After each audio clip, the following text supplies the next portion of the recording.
Saúde a igreja com a paz do Senhor. Hoje eu irei pregar sobre como é a sua relação com Deus. Vamos abrir no livro de Salmos, capítulo 23, do versículo 1 em diante.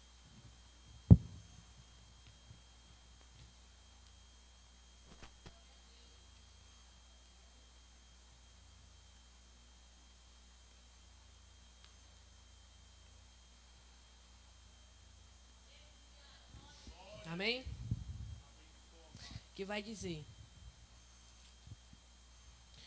O Senhor é meu pastor, de nada terei falta. Em verdes pastagens me faz repousar e me conduz a águas tranquilas. Restaura-me o vigor. Guia-me nas veredas da justiça, por amor do seu nome. Mesmo quando eu andar por um vale de trevas e morte, não temerei perigo algum, pois tu estás comigo. A tua vara e o teu cajado me protegem. Preparas um banquete para mim, à vista dos meus inimigos. Tu me honras, ungindo a minha cabeça com óleo e fazendo transbordar o meu cálice. Sei que a bondade e a fidelidade me acompanharão todos os dias da minha vida, e voltarei à casa do Senhor enquanto eu viver. Amém? Podeis assentar. Aqui neste capítulo, vai estar falando que o Senhor, Ele é o nosso pastor e de nada de nada vai nos faltar. Se Deus vai estar com você, por que você quer outras coisas? Por que você quer coisas do mundo? Você quer coisas materiais, ao invés de querer a presença de Deus, ao invés de querer uma relação com Deus. Sabe por quê? É porque você quer colocar as coisas feitas pelo homem, as coisas materiais, em primeiro lugar. Você quer colocar na frente porque é mais interessante, é mais atraente aos nossos olhos. E é mais atraente, é tão atraente assim, tão interessante. Sabe por quê? É porque você está perdendo a relação com Deus. Você está perdendo a sua intimidade que você tinha com Deus. Aqueles momentos de oração, aquele devocional que você fazia diariamente, hoje você não faz mais. Por quê? Porque você está perdendo a intimidade com Ele. Você não está conversando mais diariamente com Ele. Antes você conversava uma vez no dia da semana. Hoje você conversa com Deus uma vez no mês. Aí depois você para. Fala que não quer mais, está com preguiça. Sabe por quê? É porque quando você vê as coisas do mundo, você pensa: se eu ter isso vai me fazer feliz. Se eu ter isso, eu vou ficar bem. Isso aqui é muito mais interessante. Isso aqui é muito mais atraente. É muito mais chamativo. Mas Deus está falando nessa noite: ei, senta aí e vamos conversar. Eu preciso tratar de um assunto muito importante com você. Senta aí e vamos conversar. Mas eu não quero. Eu não estou pedindo. Eu estou mandando. Senta aí e vamos conversar. Entra no teu quarto e fecha a tua porta que eu quero falar com você. Jesus, Ele morreu na cruz por nós. Ele deu a vida por nós. Ele pagou um preço que ninguém poderia pagar. E por que você não dá a mínima para isso? Nem a mínima. Você não quer nem saber. Você só quer curtir, só quer sair. Aí Deus, quando você resolve sentar e conversar com Deus, aí Ele te pergunta: ei, filho, por que você está se afastando de mim? Eu estou estranhando isso. Por que você está se distanciando de mim? Por que você não está tendo mais aquela intimidade que você tinha comigo antes? Por que você não está tendo aquela conversa diariamente? Eu estou sentindo falta disso. Estou sentindo falta.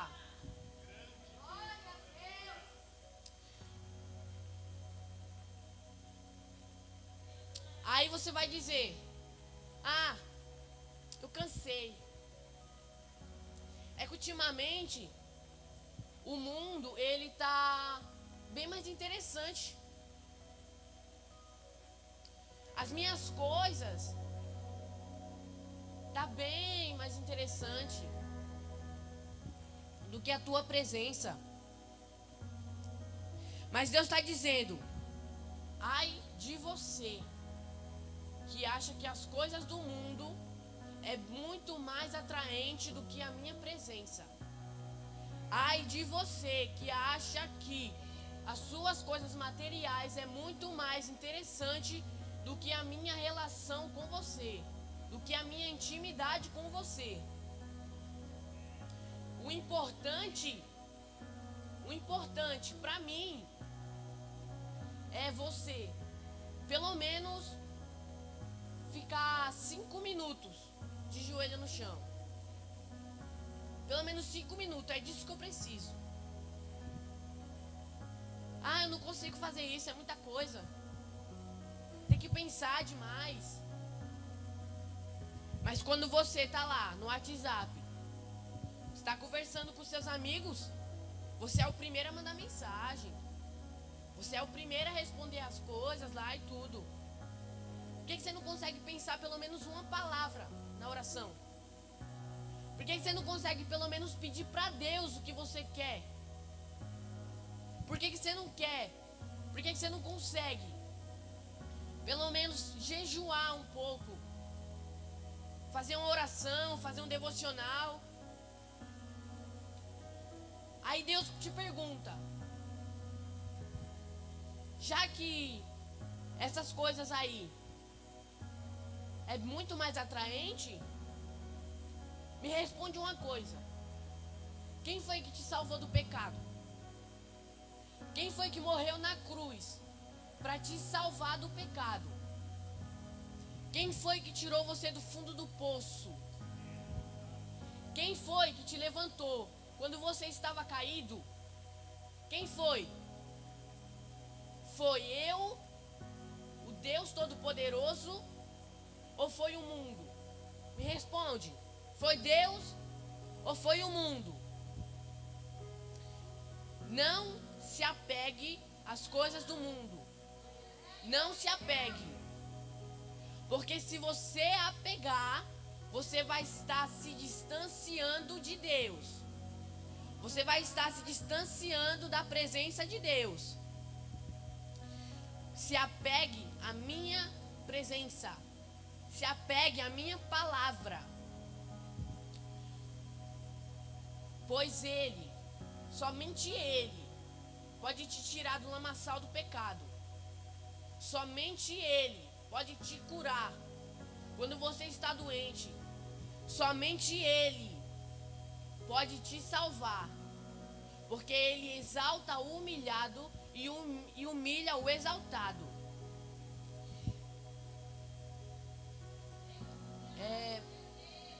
Agora eu queria falar aqui, pegar como referência Davi. Lembra de Davi? A relação que Deus tinha com Davi? Davi, ele era pastor de ovelhas. E de pastor de ovelhas, ele foi para rei. Mas por quê? Ele era tão humilde assim e virou rei. É porque Deus, ele tinha uma relação com Davi tão forte que ele queria dar do bom e do melhor para Davi. Ele estava com Davi. Ele tinha uma intimidade boa com Davi. Mas entra um pequeno detalhe aí. Davi, ele não foi perfeito. Ele não foi perfeito. Sabe por quê? Porque ele cometeu um pecado. Mas sabe por que ele cometeu o pecado? É porque ele pensou: acho que Deus não vai perceber se eu pecar uma vez ou outra assim. Acho que vai estar tudo bem assim, de boa. Vamos ler em 2 Samuel, do capítulo 11, do 2 ao 5, versículo 2 ao 5. Que vai dizer assim: uma tarde, Davi levantou-se da cama e foi passear pelo terraço do palácio. Do terraço, viu uma mulher muito bonita tomando banho. Ele enviou alguém para descobrir quem era. Disseram-lhe: é Batseba, filha de Eliã, e mulher de Urias, o hitita. Então Davi enviou mensageiros para que trouxessem. Ela veio e ele se deitou com ela. Fazia pouco tempo que Batseba se purificara da impureza da menstruação. Depois disso, ela voltou para casa. A mulher engravidou e enviou um recado a Davi, dizendo: estou grávida. Olha aí o pecado de Davi. Agora me diz se Deus se agrada disso. Me diz se a relação que Deus tinha com Davi foi para levar a isso. Me diz se a relação que Deus tinha com Davi foi para que ele cometesse um adultério. Davi, ele tinha tudo de bom. Ele tinha tudo de bom. Mas ele cometeu um pecado gravíssimo. Sabe o que Davi também era? Em Atos, capítulo 13, versículo 22, vai dizer: depois de rejeitar Saul, levantou-lhes Davi como rei, sobre quem testemunhou: encontrei Davi, filho de Jessé, homem segundo o meu coração. Ele fará tudo o que for da minha vontade. Me diz, Davi, que foi o homem segundo o coração de Deus, de pastor de ovelhas, virou rei. Me diz, por que ele cometeu esse pecado? Por que ele cometeu esse adultério? Sabe por quê? É porque Davi deu brecha pro inimigo. Deu brecha. Quando você dá brecha pro inimigo, o inimigo não perdoa. Ele não perdoa. Ele pode fazer coisas tão ruins na sua vida que você não tem noção do quanto você pode sofrer se você não estiver com Deus.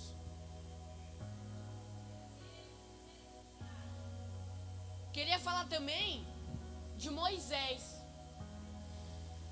Lembra de Moisés? Que foi um instrumento de Deus usado para libertar os hebreus? Já começa por aí. Moisés, que foi o instrumento de Deus usado para libertar os hebreus, ou os israelitas.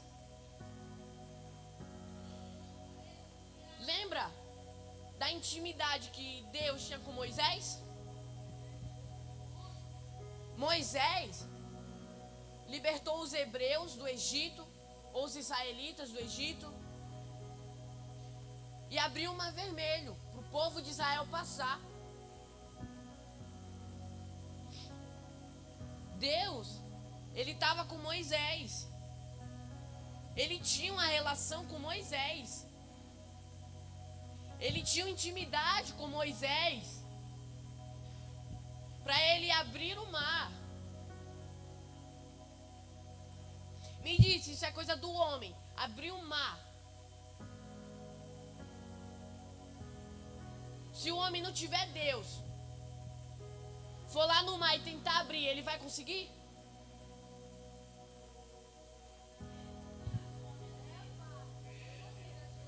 Mas também, Moisés não era perfeito. Moisés também pecou. Moisés deu brecha para o inimigo. E aí o inimigo resolveu agir em Moisés. E Moisés desobedeceu a Deus. Sabe como ele desobedeceu? Em Êxodo, capítulo 32, versículo 19. Vai dizer assim: quando Moisés se aproximou do acampamento e viu o bezerro e as danças, irou-se e jogou as tábuas no chão, ao pé do monte, quebrando-as. Ah, mas como assim? Eu não entendi. Deus não ordenou Moisés para que ele jogasse as tábuas no chão. Ele não ordenou. Ele não ordenou para que Moisés quebrasse as tábuas.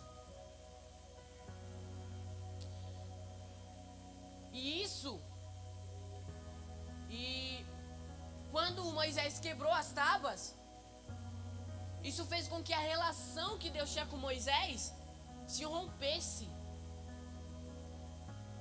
Fez com que a intimidade que Deus tinha com Moisés se quebrasse. Igreja, vigiai e orai. Porque quanto mais você se aproximar das coisas do mundo, quanto mais você se aproximar das coisas materiais feitas pelo homem, mais você vai se afastar da presença de Deus. Mais você vai se afastar de Deus. A sua relação que você vai ter com Deus, a sua oração, o seu devocional que você faz todo dia, se você colocar o mundo antes de Deus, você vai romper esse relacionamento. Você vai romper essa intimidade. Não obedeça o inimigo. Não obedeça. Porque quando você obedecer o inimigo, você vai cair. Você vai cair e não vai se conseguir levantar sozinho. Você vai pro fundo do poço. Você vai à lona. Você cai e não levanta. Se não tiver a presença de Deus. Se não tiver Deus do seu lado. Você cai. Mas Deus está dizendo que o único que você deve obedecer é Ele. O único. Não dê ouvidos ao inimigo, porque só Ele vai te levar para o mau caminho. Só Ele vai te levar à beira da morte. Obedeça somente a Deus, que Ele vai cumprir com a obra na tua vida. Obedeça a Deus, que Ele vai cumprir com a obra na tua vida, na tua casa e na tua família. Tenha intimidade com Ele. Tenha um relacionamento. Não perca a fé. Não perca a fé que você tem. Não perca a fé. Não perca a relação que você tem com Deus. Não desvie o seu olhar da presença de Deus. Crê somente que um dia Ele vai voltar. E quando Ele voltar, nós subiremos juntos. Não desvie o seu olhar. Tenha intimidade com Deus, porque Ele é o único que pode te salvar. Amém? Desde já eu agradeço a minha oportunidade, em nome de Jesus.